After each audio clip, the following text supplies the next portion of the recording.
Today marks a historic day in the ECOWAS community and Africa as a whole, as we witness another democratic transition in the Republic of Ghana. Today, we witness the completion of a democratic process of peaceful transfer of power from one administration to another. You Ghanaians make us proud. After hard-fought campaigns, you have put differences aside and come together as one people to celebrate this victory. We must remember that this event is the fruit of many, many years of hard labor. Democracy is the fruit of the sacrifice of many generations and must not be taken for granted. Thank you, people of Ghana, for your political maturity and sense of patriotism in reaching thus far. We commend the professionalism and commitment of the Independent Electoral Commission and all political parties for applying the needed restraint that paved the way for the peaceful conduct of the elections. The peaceful transition of power in accordance with the will of the people is a sacrosanct pillar of democracy, where the people are free to speak, free to move, and free to choose their destiny.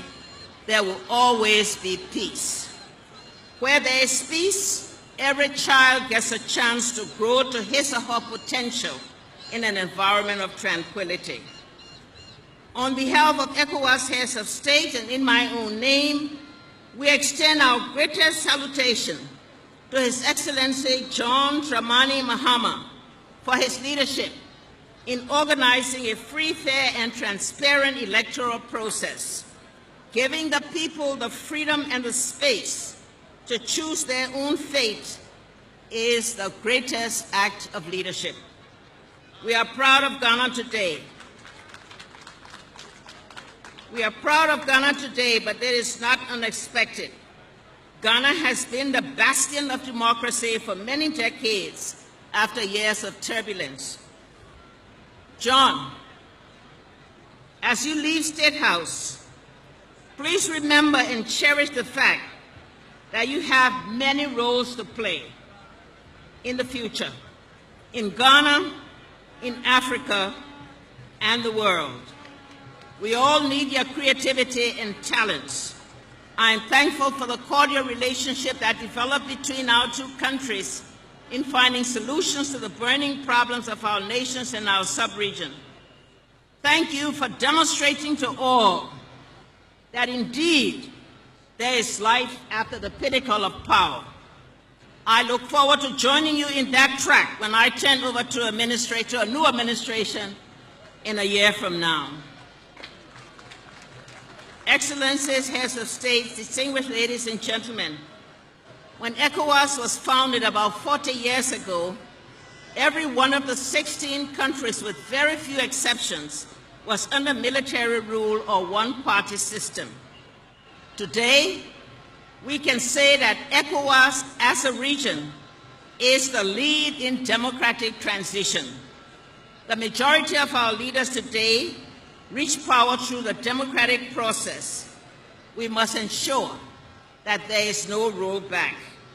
We must make sure that this social dispensation is never lost, for we cannot afford to go back to the days of military coup and social unrest. We are therefore confident that our region is transitioning to a stable and mature democratic culture, as demonstrated by the peaceful elections and smooth transitions of power in Cape Verde, Cote d'Ivoire, Nigeria, Benin, Niger, and now again Ghana.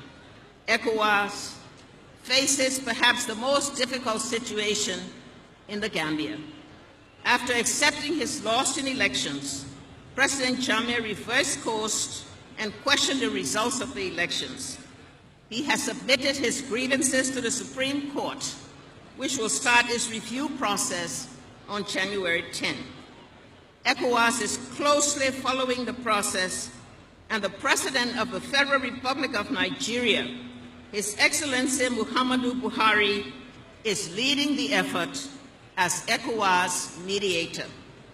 We call on the people of the Gambia to follow the example of Ghana and put the interests of the nation above all personal interests. ECOWAS stands by the people of the Gambia and will exercise every effort to sustain peace and democracy. We stand with the people of Gambia and want to assure them of our unwavering adherence to the principles of democracy in our entire region.